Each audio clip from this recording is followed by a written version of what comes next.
होती है एक खूबसूरत सी आइलैंड से। नाम था सोनालैंड। जितना प्यारा नाम उतनी ही चमक थी उस जगह में। यहाँ के पेड़ों से जैसे सोना टपकता हो और हवा भी सोने की खुशबू से महकती हो। और इस सपनों के सोनालैंड में रहता था राइस्टार। राइस्टार को सोने से इतना प्यार था कि उसने सोना नाम की लड़की से ही शादी कर ली और राइस्टार अपनी बीवी से बेपनाह मोहब्बत करता था। दोनों राजा और रानी जैसे जी रहे थे। सोना उसकी जिंदगी थी और सोनालैंड उसकी मोहब्बत का जहान।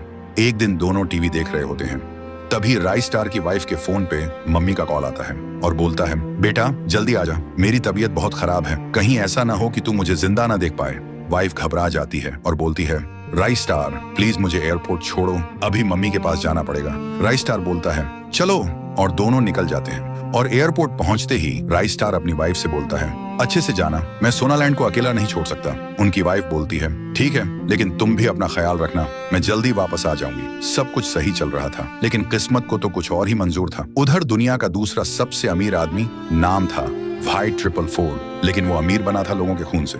एक दरिंदा जो अमीरों को लूटता, जमीन छीन लेता और उनके सपनों को राख बना देता। और अब उसका अगला निशाना था सोनालैंड का सोना। तभी उसका एक आदमी आके बोलता है, बॉस, राइस्टार आइलैंड पे नहीं है। वाइट 444 के चेहरे पे शैतानी स्माइल आती है। तब तो ये सोनालैंड अब मेरा बनेगा।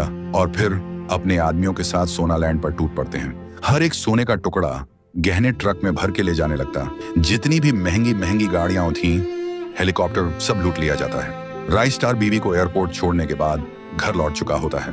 उसे भनक भी नहीं लगी थी कि सोनालैंड खाली लैंड हो चुका था। वो टीवी ऑन करता है और सामने आती है ब्रेकिंग न्यूज, प्लेन क्रैश, सभी लोग एक ही झटके में राख हो गए, कोई जिंदा नहीं। राइस्टार का दिल एक सेकंड में छलक जाता है और वो सीधा क्रैश साइट की तरफ भागता है। वो क्रैश साइट पे पहुंचता है, सब कुछ जला हुआ, सब कुछ खत्म, एक भी इंसान जिंदा नहीं था, सब राख बन चुका था। राइस्टार टूट जाता है, जोर जोर से चीख कर रोता है, जैसे उसकी दुनिया उसी राख के साथ जल गई हो। फिर थका हारा, आंखों में आंसुओं का समुंदर लिए राइस्टार वापस लौटने लगता है। रास्ते में कुछ लोग प्लेन क्रैश की बातें कर रहे होते हैं। वो चुपचाप पीछे खड़ा होता है, लेकिन तभी एक आदमी कुछ ऐसा कह जाता है जो राइस्टार के होश उड़ा देता है। उसका दिल एक बार फिर से थम जाता है और आंखों के सामने अंधेरा छा जाता है। तो दोस्तों, आखिर ऐसी कौन सी बात थी जो राइस्टार की टूटी हुई दुनिया को और भी चूरा चूरा कर गई? दूसरा हिस्सा चाहिए तो कमेंट्स में आग लगा दो।